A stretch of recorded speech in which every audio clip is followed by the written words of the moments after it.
আসসালামু আলাইকুম। ব্রাহ্মণবাড়িয়া সরকারি মহিলা কলেজের অনার্স দ্বিতীয় বর্ষ দর্শন বিভাগের ছাত্রীদের জানাচ্ছি আন্তরিক শুভেচ্ছা এবং স্বাগত। দীর্ঘদিন পর আজকে এটা তোমাদের নতুন ক্লাস। আজকে তোমাদের পাশ্চাত্য দর্শনের ইতিহাস, আধুনিক যুগ, এই কোর্সের একটি খুবই গুরুত্বপূর্ণ টপিকস নিয়ে তোমাদের সামনে হাজির হয়েছি এবং এটা শুধু দর্শন বিভাগের একটি মৌলিক বিষয় এবং জ্ঞান অনুসন্ধিৎস মানুষ যারা, তাদের জন্য এটি একটি অত্যন্ত গুরুত্বপূর্ণ বিষয়। তোমরা দ্বিতীয় বর্ষের তথা পুরো দর্শন বিভাগের সব ছাত্রীদেরকে এবং যারা আমার চ্যানেল সাবস্ক্রাইব করেছে দেশ এবং বিদেশের, বিশেষ করে ভারতের, তাদেরকেও এই ভিডিওটি মনোযোগ সহকারে দেখার এবং শোনার জন্য অনুরোধ করছি। আজকে যে বিষয়টি নিয়ে তোমাদের সামনে হাজির হয়েছি সেটি হচ্ছে, এবং এটা পরীক্ষায় সবসময় আসে, সেটি হচ্ছে ভাববাদ বলতে আমরা কি বুঝি এবং বার্কলি তার যে আত্মগত ভাববাদ সেটা নিয়ে আমরা আজকে আলোচনা করব। এখানে তোমাদের এই প্রশ্নটি দুইভাবে আসে। অনেক সময় পরীক্ষায় আসে বার্কলির আত্মগত ভাববাদ কি, আবার অনেক সময় আসে যে অস্তিত্ব প্রত্যক্ষ নির্ভর। এই উক্তিটির তাৎপর্য ব্যাখ্যা করো, এভাবেও আসে। তো পাশ্চাত্য দর্শনের ইতিহাসে এটি অত্যন্ত গুরুত্বপূর্ণ এবং উল্লেখযোগ্য একটি বিষয়। আশা করি তোমরা এই ক্লাসটি মনোযোগ সহকারে শুনলে বুঝতে সহজ হবে। তো আমরা প্রথমেই দেখি ভাববাদ কি। আমরা জানি পাশ্চাত্য দর্শন ইতিহাসের মৌলিক যে কতগুলো বিষয় রয়েছে তাদের মধ্যে এই যে ভাববাদ এবং বাস্তববাদ, এগুলো অত্যন্ত গুরুত্বপূর্ণ একটি বিষয়। কাজে আমরা প্রথমেই ভাববাদ নিয়ে আলোচনা করব। তো যে দার্শনিক মতবাদ ভাব, চৈতন্য বা আত্মাকে একমাত্র প্রকৃত সত্তা বলে মনে করে থাকে তাকে আমরা ভাববাদ বলে থাকি। অর্থাৎ ভাববাদীরা মনে করে বস্তুর যে অস্তিত্ব সেটা আমাদের মনের উপরেই নির্ভর করে। এই মতবাদে মনে করে যে বাইরের বস্তু প্রকৃত সত্তা নয়, অর্থাৎ ভাবের প্রতিচ্ছবি মাত্র। তাদের মতে চিন্তা, অনুভূতি, ইচ্ছা, প্রকৃতির যেমন মন নিরপেক্ষ কোনো সত্তা নেই, তেমনিভাবে বাইরের বস্তুরও কোনো মন নিরপেক্ষ অস্তিত্ব নেই। অর্থাৎ মনের বাইরের কোনো বস্তুর অস্তিত্ব নেই। এখানে ভাববাদীরা বলতে চেয়েছেন যে বাইরের বস্তু যখন জ্ঞানের জন্য জানা বিষয় বা বস্তু হয়, অর্থাৎ বাইরের বস্তু যখন জ্ঞানের জন্য জানা বিষয় বা বস্তু হয়, তখন ওই বাইরের বস্তু হয় মানুষের উপর, না হয় স্রষ্টার উপর জ্ঞানের বিষয়বস্তু হিসাবে আবির্ভূত হয়। এজন্য বস্তু নিরপেক্ষ, অর্থাৎ বস্তু জ্ঞান নিরপেক্ষ বা মন নিরপেক্ষ, তার কোনো স্বতন্ত্র অস্তিত্ব বা সত্তা নেই। এখানে এই কথাটির দ্বারা যেটা বোঝাতে চেয়েছেন সেটি হচ্ছে যে বাইরের বস্তু যখন জ্ঞানের জন্য জানা বিষয় হয় বা বস্তু হয়, তখন এই বাইরের বস্তু হয় মানুষের উপর, না হয় স্রষ্টার উপর জ্ঞানের বস্তু হিসাবে নির্ভর করে থাকে। কাজে এই ভাববাদীরা বলতে চেয়েছেন যে বস্তু, যাকে আমরা অস্তিত্বশীল বলে মনে করি, সেই বস্তু জ্ঞান নিরপেক্ষ বা মন নিরপেক্ষ কোনো স্বতন্ত্র সত্তা ছাড়া আর কিছু নয়। অর্থাৎ মনের বাইরে কোনো কিছুই সেটি হতে পারে না। এটাই ভাববাদীরা বলতে চেয়েছেন। তারপরে আমরা দেখি যে এই ভাববাদের পক্ষে অনেক দার্শনিক রয়েছেন, যেমন প্লেটো, সক্রেটিস, বার্কলি, এই বিখ্যাত দার্শনিক ছাড়াও আরও অনেক দার্শনিক এই ভাববাদীদের পক্ষে কথা বলেছেন। অর্থাৎ পুরো দর্শনটাকেই মোটা দাগে বলতে গেলে দুই ভাগে বিভক্ত করা যায়। একটা হচ্ছে বস্তুবাদী বা বাস্তববাদী, আর একটা হচ্ছে ভাববাদী। যেমন আমাদের যে জগৎ বিখ্যাত বিজ্ঞানী আইনস্টাইন, তিনি একটি কথা বলেছিলেন যে জ্ঞানের চাইতে ইমাজিনেশন বেশি গুরুত্বপূর্ণ। অর্থাৎ এখানে জ্ঞান বলতে তিনি আমাদের যে অস্তিত্বশীল যে বস্তু, এই প্রত্যেকটা অস্তিত্বশীল বস্তুর পিছনে রয়েছে তার ইমাজিনেশন, অর্থাৎ কল্পনা বা ধারণা। অর্থাৎ কল্পনা ছাড়া কোনো বস্তু অস্তিত্ব হতে পারে না। আমরা এক্ষেত্রে বিজ্ঞানী আইনস্টাইনকেও একজন ভাববাদী দার্শনিক বলতে পারি। তো যাই হোক, ভাববাদের পক্ষে আমরা কিছু যুক্তি দেখতে পাই, সেই যুক্তিগুলো এখন আমরা আলোচনা করব। জ্ঞানের উপর নির্ভর না করে বস্তু থাকতে পারে না। অর্থাৎ কোনো বস্তুর অস্তিত্ব হতে হলে অবশ্যই জ্ঞান বা ধারণা বা ভাবের উপর নির্ভর করতে হয়। যে বস্তুকেই জানি না কেন, তাদের জ্ঞাত বস্তু রূপকেই জানতে হয়। আমরা যেই বস্তুকে জানার চেষ্টা করি না কেন, সেই বস্তুটাকে আগে আমাদের ধারণায় বা ফর্ম আকারে, আকার হিসাবে আমাদের জ্ঞাত বস্তুর একটি রূপ জানতে হয়, অর্থাৎ ফর্ম বা আকার জানতে হয়। সুতরাং বস্তুর অস্তিত্ব অবশ্যই প্রত্যক্ষ নির্ভর। অর্থাৎ যে বস্তুটাকে আমরা দেখি না বা ধারণা করি না, সেটা অবশ্যই অস্তিত্বশীল হবে না। তো ভাববাদীরা বলতে চেয়েছেন যে বস্তুর অস্তিত্ব প্রত্যক্ষ নির্ভর। অর্থাৎ যা আমরা দেখি সেগুলো অস্তিত্ব রয়েছে, যা আমরা দেখি না সেগুলোর কোনো অস্তিত্ব থাকতে পারে না। এখানে আরও একটি যুক্তি তারা দেন, যেমন কখনো কখনো বস্তু ছাড়াও আমরা বস্তু দেখতে পাই, আবার এক বস্তুকে অন্য বস্তু রূপেও দেখতে পাই। যেমন ভূত দেখা বা দড়িকে দূর থেকে সাপ মনে করা, এগুলো মনের ধারণা মাত্র। যদি এই বিশেষ বিশেষ ক্ষেত্রে মনের ধারণাকে বাইরের বস্তু বলে মনে করা হয়, তবে বাইরের সমস্ত বস্তুই যে মনের ধারণা নয় তা নিশ্চিত করে বলা যায় না।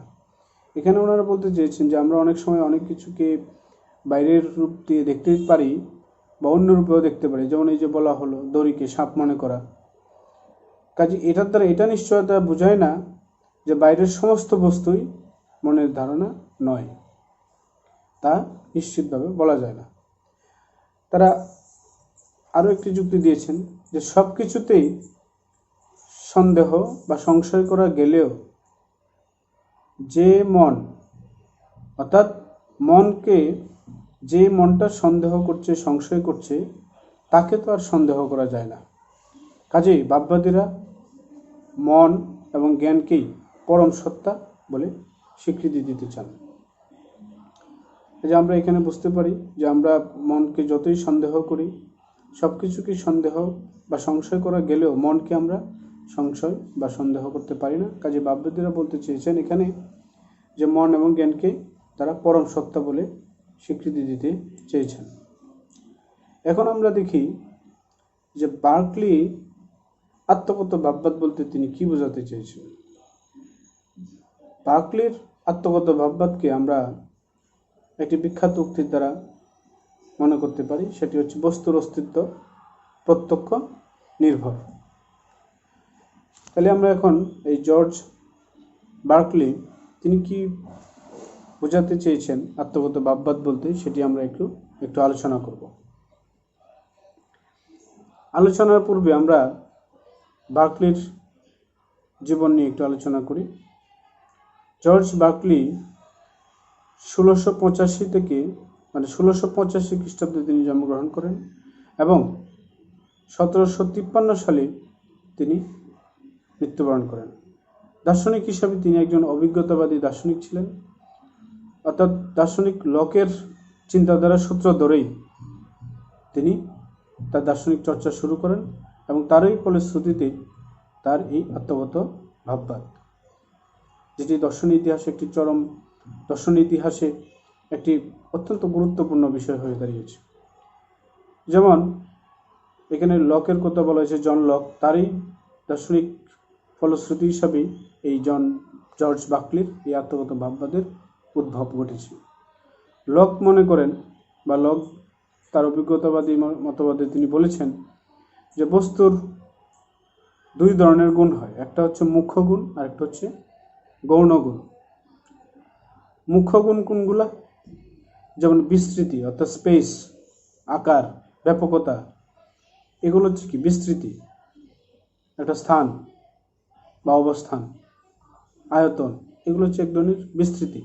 সংখ্যা, যে কোনো ধরনের নাম্বার।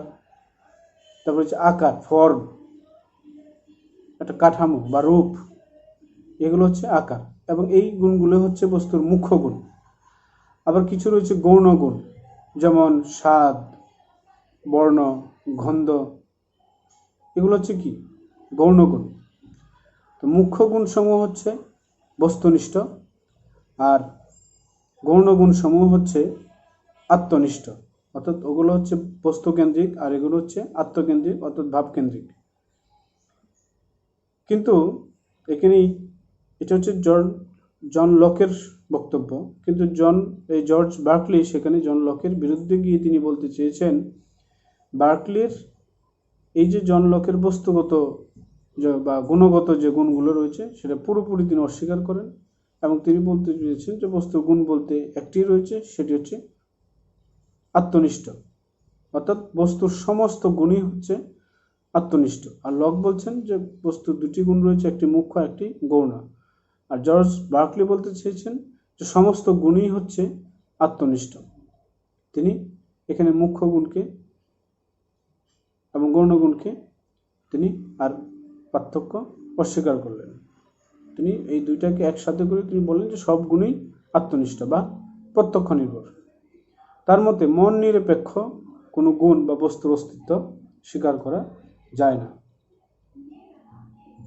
অর্থাৎ তিনি আরো বলেন যে বস্তু মন নির্ভর কতগুলো গুণের সমষ্টি ছাড়া আর কিছুই নয়। কি বলছেন? বস্তু মন নির্ভর কতগুলো গুণের সমষ্টি ছাড়া আর কিছু হতে পারে না। এটাই হচ্ছে বার্কলির আত্মগত ভাববাদের একটি গুরুত্বপূর্ণ পয়েন্ট।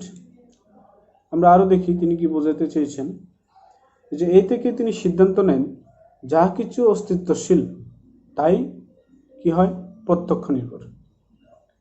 যাই কিছু অস্তিত্বশীল তার সব কিছুই প্রত্যক্ষ নির্ভর।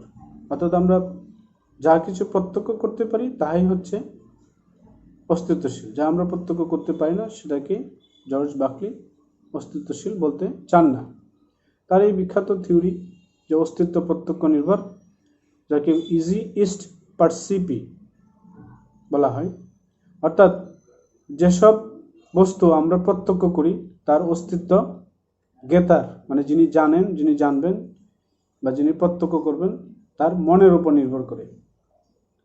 এই মতন অনুসারে প্রত্যক্ষ জ্ঞানের একমাত্র বিষয় হলো জ্ঞাতা বা আমাদের ধারণা। অর্থাৎ জর্জ বার্কলির এই আত্মগত ভাববাদের মূল সিদ্ধান্তটি হলো এরকম যে প্রত্যক্ষ হচ্ছে জ্ঞানের একমাত্র বিষয়, এবং সেটি হলো জ্ঞাতা বা আমাদের ধারণা। আমরা যেটা জানার চেষ্টা করি, বোঝার চেষ্টা করি, সেই ধারণাটা নির্ভর করে আমাদের প্রত্যক্ষণের উপর, এবং প্রত্যক্ষণ যেটা হবে না সেটার অস্তিত্ব থাকবে না। তিনি আরেকটি কথা বলেছেন, সেটি হচ্ছে যে জগতের অস্তিত্ব স্রষ্টার প্রত্যক্ষণের উপর নির্ভরশীল। তিনি এই উক্তিটির আরও ব্যাখ্যা দিতে যেয়ে তিনি ঈশ্বরকে টেনে নিয়ে এসেছেন। তিনি ঈশ্বরকে এই অর্থে স্বীকারও করে নিয়েছেন হয়তোবা যে বার্কলির মতবাদ যদি আমরা মেনে নেই তাহলে কিছু সমস্যা সৃষ্টি হয়। যেমন এই মতের অনুসারে, অর্থাৎ এই জর্জ বার্কলির মতের অনুসারে আমরা যদি দেখি, জর্জ বার্কলি বলতে চেয়েছেন যে আমরা প্রত্যক্ষ করি তাই অস্তিত্বশীল, যা করি না তা অস্তিত্বশীল নয়। তাহলে এই অপ্রত্যক্ষ গোচর বস্তুর অস্তিত্ব কিভাবে স্বীকার করা যাবে? তাহলে আমরা যে বার্কলি যে বলতে চেয়েছেন যে প্রত্যক্ষ ছাড়া কোনো বস্তু অস্তিত্ব হবে না, যেগুলো আমরা প্রত্যক্ষ করি না তার মানে সেগুলো কি অস্তিত্ব নেই, সেটা কিভাবে আমরা স্বীকার করতে পারি? এখানে তিনি একটি উদাহরণ দিয়েছেন, যেমন চুলায় চায়ের হাঁড়ি বসিয়ে গিয়ে, অর্থাৎ চুলায় চায়ের হাঁড়ি বসাইলাম এবং কিছুক্ষণ পরে ফিরে এসে দেখলাম পানি ফুটছে।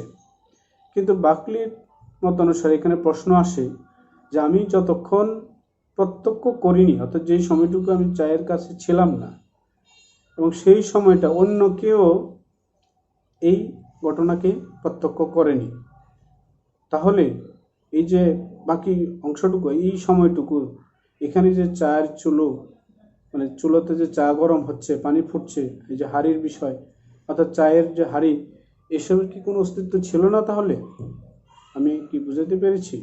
বলা হচ্ছে যে আমি চুলায় চা হাঁড়ি বসালাম, বসিয়ে কিছুক্ষণ বাইরে ঘোরাঘুরি করে এসে দেখি পানি ফুটছে, কিন্তু আমি যতটুকু সময় বাইরে ছিলাম ওই সময় আমি তো প্রত্যক্ষ করি নাই, অন্য কেউ প্রত্যক্ষ করে নাই। তার মানে কি এই সময়টুকু এই চায়ের পানি এবং হাঁড়ির অস্তিত্ব ছিল না? খুবই গুরুত্বপূর্ণ একটি প্রশ্ন এখানে দাঁড়ায়। আমি ঘরে ঢোকার সাথে সাথেই যেসব জিনিস দেখব তা নির্ধারণ করা আমার কাজ নয়। সুতরাং কোনো পরম চেতন সত্তা, যিনি অসীম ক্ষমতা এবং ইচ্ছার অধিকারী, তিনি এখানে ঈশ্বরের প্রসঙ্গে এনে বলছেন, যেহেতু আমি ঘরে ঢুকে কি দেখব না দেখব এটা আমার অধীন নয়, সুতরাং কোনো পরম চেতন সত্তা, যিনি অসীম ক্ষমতার অধিকারী এবং ইচ্ছার অধিকারী এবং ধারাবাহিকভাবে সংবেদনের ধারণাগুলি আমাদের মনে সৃষ্টি করেন, এই পরম চেতন সত্তাই হচ্ছেন স্রষ্টা, যে অপরিবর্তনীয় নিয়মাবলী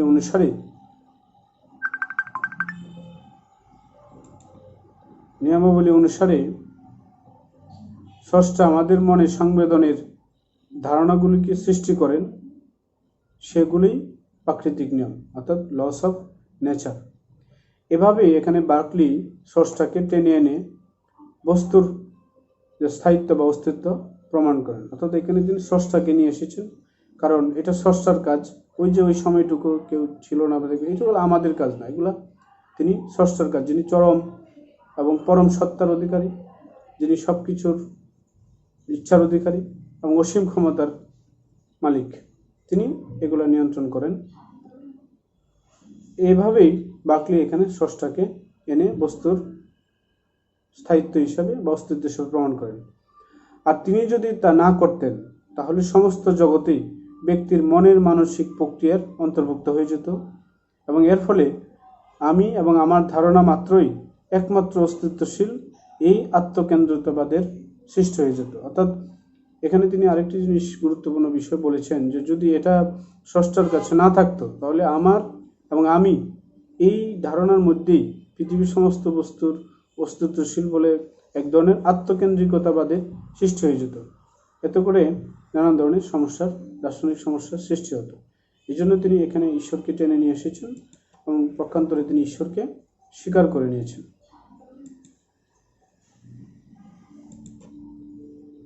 এখন আমরা কিছু সমালোচনা দেখব। আমরা জানি দার্শনিক প্রত্যেক মতেরই কিছু সমালোচনা রয়েছে, ঠিক এখানেও আমরা তার সমালোচনাটা উপভোগ করব। যেমন দার্শনিক মুর, তিনি ভাববাদ খণ্ডন নামে একটি বিখ্যাত বই রয়েছে, সেই বইয়ের প্রবন্ধে এই আত্মগত ভাববাদের তীব্র সমালোচনা করেছেন। তীব্র সমালোচনা করে তিনি এটা বলেছেন যে বার্কলির আত্মগত ভাববাদ যে মূল তথ্যের উপর দাঁড়িয়ে রয়েছে তা হলো কোনো বস্তুর অস্তিত্ব প্রত্যক্ষ নির্ভর, কিন্তু বস্তু আছে বলেই তা প্রত্যক্ষণের বিষয় হতে পারে, বস্তুর অস্তিত্ব প্রত্যক্ষণের উপরে নির্ভর করে না। অর্থাৎ তিনি বলতেছেন বস্তু আছে বলে তা প্রত্যক্ষণের বিষয় হতে পারে, কিন্তু বস্তুর অস্তিত্ব প্রত্যক্ষণের উপরেই নির্ভর করে, এটা তারা মানতে রাজি নন। অর্থাৎ দার্শনিক মুর তিনি বলছেন যে অস্তিত্ব প্রত্যক্ষণের উপর নির্ভর করতে পারে, কিন্তু তার মানে এই নয় যে বস্তুর অস্তিত্ব শুধুমাত্র প্রত্যক্ষণের উপরেই নির্ভর করে। বার্কলির মতে বিষয় এবং তার সংবেদন, যেমন নীলবর্ণ এবং নীলবর্ণের সংবেদন একই, এখানে কোনো ভিন্নতা নেই। অর্থাৎ একটি হচ্ছে নীল কালার, আরেকটি হচ্ছে নীল কালার দ্বারা যে বিভিন্ন ধরনের উদ্দীপনা সংবেদনের সৃষ্টি হয়, তিনি বার্কলি দুটাকে এক করে ফেলেছেন, অর্থাৎ তিনি অভিন্ন বলেছেন। অর্থাৎ উভয়কেই স্বতন্ত্রভাবে প্রত্যক্ষ করা যায় না, অর্থাৎ একইভাবে দেখতে হয়। এটা হচ্ছে বার্কলির মতে। কিন্তু মুর এখানে বলছেন যে দুটি বস্তুকে প্রত্যক্ষণের সময় বিচ্ছিন্ন করা যায় না, অর্থাৎ এখানে আলাদা আলাদাভাবে আমাদের দেখতে হবে। বার্কলি বলছেন যে নীল বর্ণ এবং নীল বর্ণের সংবেদন এটা অভিন্ন, এখানে আলাদাভাবে দেখার সুযোগ নেই। আর মুর বলছেন যে দুটি বস্তু মানে বস্তুর যে দুটি অভিন্ন এই যে কি বলে দুটি বস্তুকে প্রত্যক্ষণের সময় আমরা যখন প্রত্যক্ষ করব তখন সেটাকে বিচ্ছিন্ন করা যায় না। আর যেহেতু বিচ্ছিন্ন করা যায় না সেহেতু বস্তু দুটি অভিন্ন বা অবিচ্ছিন্নতা বা অভিন্নতা সেটা প্রমাণ করতে পারে না। অর্থাৎ নীল বর্ণ এবং নীল বর্ণের সংবেদন এই দুটি ভিন্ন জিনিস, দুটি এক জিনিস নয়। নীল একটা হচ্ছে নীল বর্ণের শুধু কালার, আর একটা হচ্ছে এই নীলের দ্বারা অনেকই সংবেদনের সৃষ্টি ও বিভিন্ন উদ্দীপনার সৃষ্টি হতে পারে। এই দুটিকে মুর আলাদাভাবে বিবেচনা করেছেন যে এই দুটি কখনো এক হতে পারে না, কিন্তু বার্কলি বলছেন যে এই দুটো একভাবেই আমরা চিন্তা করতে পারি। তো এটা একটি বিখ্যাত সমালোচনা মুরের। তারপরে আমরা আরেকটি সমালোচনা দেখি, যেমন বস্তু এবং বস্তুর জ্ঞান এই দুটি ভিন্নতা স্বীকার না করলে বিভিন্ন জ্ঞানের পার্থক্য প্রমাণ করা যায় না। অর্থাৎ বস্তু এবং বস্তুর জ্ঞান এই দুটোর ভিন্নতা যদি স্বীকার না করি, যেটা বার্কলি স্বীকার করেন নাই, কিন্তু আমরা যদি এই দুটি বস্তুর ভিন্নতা স্বীকার না করি তাহলে বিভিন্ন জ্ঞানের পার্থক্য আমরা প্রমাণ করতে পারবো না। সাদা, সবুজ, বেগুনি, হলুদ এই যে ভিন্ন ভিন্ন বর্ণের জ্ঞান সম্ভব হয় এই কারণে যে এগুলোর ভিন্ন ভিন্ন অস্তিত্ব আছে। যদি তা না হতো তবে সব জ্ঞান একরকম হয়ে যেত। এই বিষয়ের ভিন্নতার জন্যই জ্ঞান ভিন্ন হয়ে থাকে। এক্ষেত্রে বার্কলির মতবাদ সেখানে ব্যর্থ, কারণ তারা বলতে চেয়েছেন যে সব একই, সব রং একই হবে।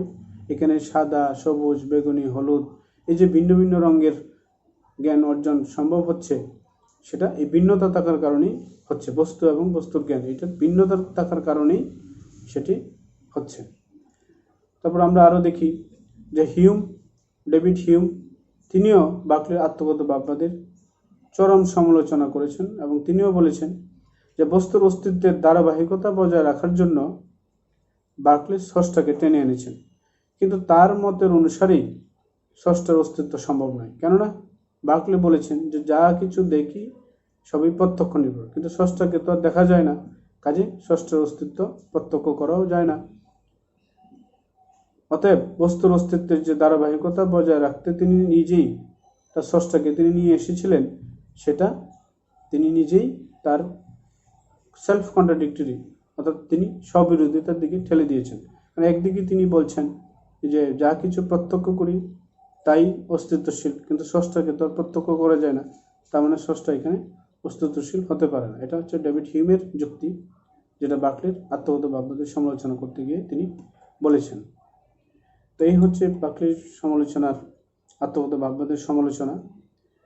তো সবশেষে আমরা যেটা বলতে পারি যে বার্কলির আত্মগত ভাববাদ অনিবার্য পরিণত হলো হিউমের সংশয়বাদ বা সংবেদনবাদে। যেহেতু বার্কলি একজন ধর্মযাজক সেহেতু তার মতবাদের লক্ষ্য ছিল স্রষ্টার অস্তিত্বকে প্রমাণ করা, আর তা করতে গিয়ে তিনি নিজের অজান্তেই তার মূল মতবাদ থেকে দূরে সরে গেছেন। এখানে মন্তব্য হিসাবে এটুকু বলা যেতে পারে, যেহেতু তিনি একজন ধর্মযাজক ছিলেন আর তিনি ঘুরিয়ে ফিরে স্রষ্টার অস্তিত্বকেই তিনি স্বীকার করে নিয়েছেন, আর যেহেতু স্রষ্টার অস্তিত্ব তিনি স্বীকার করতে গিয়ে তিনি প্রত্যক্ষণের উপর জোর দিয়েছেন, কাজেই তিনি এই তালগুল পেখিয়ে তিনি তার মূল মতবাদ থেকে অনেকটা দূরে সরে গেছেন। সবশেষে যেটা বলতে পারি যে তোমাদের এই পাশ্চাত্য দর্শন ইতিহাসে একটি গুরুত্বপূর্ণ আলোচ্য বিষয় হচ্ছে এই বার্কলির আত্মগত ভাববাদ। আশা করি উপরোক্ত আলোচনা থেকে তোমরা যথেষ্ট উপকার পেয়েছো এবং বুঝতে পেরেছো, এবং ভিডিওটি তোমরা প্রথম থেকে শেষ পর্যন্ত দেখবে। আশা করি আমার এই বক্তব্য বা এই লেকচারটি মনোযোগ সহকারে 2 থেকে 3 বার শুনতে পারলে তোমাদের একটা লেকচার বা একটা নোট তৈরি করতে পারবে, আর এই নোটের উপর ভিত্তি করে তোমরা পরীক্ষায় লিখতে পারলে আশা করি তোমরা বেশ ভালো নাম্বার সেখান থেকে অর্জন করতে পারবে। তো আজকে এই পর্যন্তই, সকলকেই শুভেচ্ছা এবং অভিনন্দন জানিয়ে আজকে এখানে বিদায় নিচ্ছি। খোদা হাফেজ।